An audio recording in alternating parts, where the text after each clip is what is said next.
That's entertainment. You know, when you're a great fighter, a great entertainer in general, you want the person to say, when do I see that person again? When's he gonna play again? When's he gonna fight again? You know, you gotta be able, if you can't put in seats, you're gonna get fired. You know. Fight. And I have Crawford winning this fight. Crawford's gonna win this fight doing something that nobody's done to Canelo. Okay. That's all I'm gonna say. And it didn't take me going to camp to know this. Okay. So Israel Majamov says that if Terence Crawford bulks up, that's going to be the biggest mistake he can possibly make.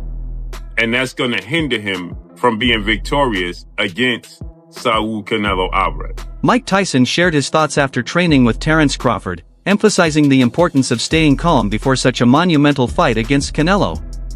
Tyson explained that fighters often face intense pressure on this stage, but the real battle is psychological. According to Tyson, if Crawford can control his mind and avoid being overwhelmed, he can perform at his best and make winning look much easier. You know, fighters, pressure, right? Pressure's not being hit. You know, everybody think pressure's like getting on, staying on. Pressure's the thought of being hit. And that's how they fall. The thought is going, I'm not hitting that hard, but they think I am. Right. So it's all psychological. Are you, when you're walking to the ring, are you noticing anything, or are you so locked in? I see everything moving. Every person, every girl. I see everything. Dude, your walk-ins would last longer than the fights sometimes. Do anyone have a napkin on my towels? Because I'm sweating like a pit with one hole up here. You sweat. We will get you one. You sweat. Thank you. Yeah. You're sweating like Charles Barkley at a spelling bee. Yeah, I'm gonna be sweating pretty hard there too. Exactly. So, Mike, we all know you hit hard.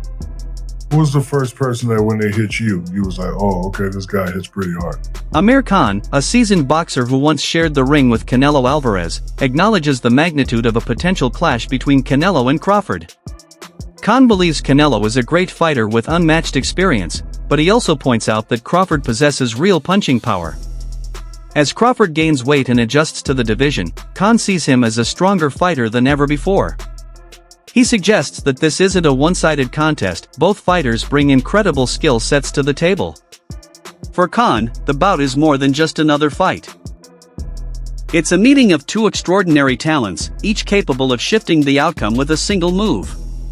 While he admires Canelo's proven dominance at higher weights, Khan cautions that Crawford's ability to adapt and rise to challenges makes this fight unpredictable. He did that to Canelo after, so to your point, can Crawford do the same?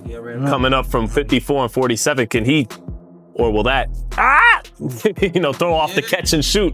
I was gonna catch and shoot, We're not catching and shoot. We're catching and resetting and getting out of this range for a minute or two. That fight with Arrow, I came back to the corner.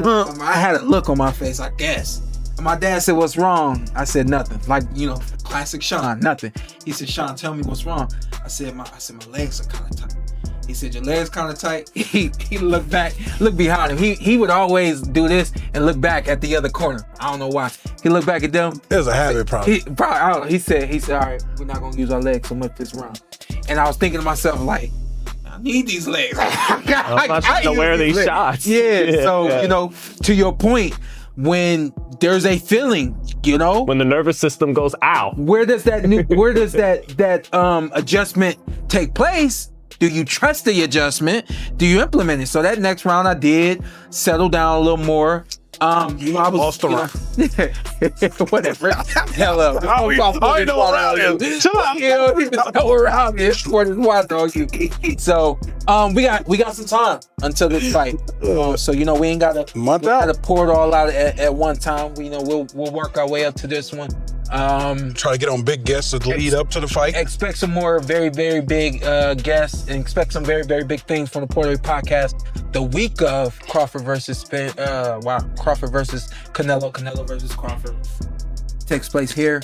What is that? September 6th? 13th. I was just gonna say, I've been critical of the fight because I felt like it serves as a foreground to the Ali Act stuff. And analysts have quickly raised concerns about Crawford's age and experience in higher weight classes. At 38 years old, by the time the fight might happen, Crawford faces the natural decline associated with age. Although he stepped up to 154 pounds to fight Israil Madrimov, that single bout has not convinced everyone that he's fully prepared to face a seasoned champion like Canelo at higher divisions. Age can impact speed, reflexes, and recovery, critical factors when facing a relentless opponent. Many argue that while Crawford's skills remain sharp, his body may not respond with the same intensity as before. This fight is seen as the biggest test of his career, not just technically, but physically and mentally.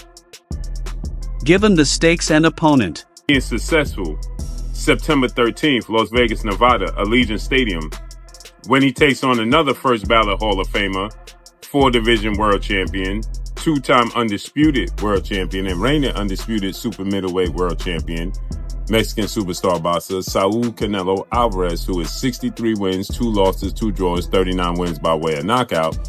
Terence Crawford had one fight at 154.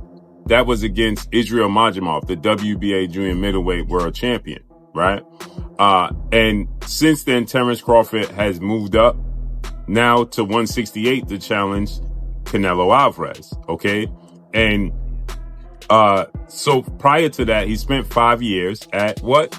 Welterweight. So the concern that people have for Terence Crawford, rightfully so, is that Terence Crawford will be 38 years of age 2 weeks after the fight. So he's 37, okay? Terence Crawford has one fight at 154. Prior to that, Terence Crawford has been competing, okay, since 2018 for the last 7 years at 147. Since June of 2018, he's been fighting at 147. His only fight outside of that division in the last 5 to 6 years was his fight against Israil Madrimov at 154, which he won, unanimous decision. I thought he handily won, but people thought that he struggled. Israil Madrimov is now 10 wins, 2 losses, 1 draw, 7 wins by way of knockout because he lost his last fight to Mexican superstar, WBC junior middleweight interim champion Virgil Ortiz Jr. Crawford and his team have consistently emphasized their preparation. They focus on avoiding the mistakes made by Jermall Charlo, who lost convincingly to Canelo. Crawford insists he is not Charlo, and that his style, discipline, and ring IQ set him apart. His camp has been developing strategies centered on movement, precision, and smart pacing. They recognize that brute strength alone won't beat Canelo. Instead, their approach involves frustrating Canelo with solid defense and capitalizing on counters. The training camp has been intense, with rigorous conditioning and sparring designed to mimic Canelo's power and pressure. Because the man is simply human. I mean, the more you age and the more weight you gain, of course you're going to be slower. Now, that doesn't mean that he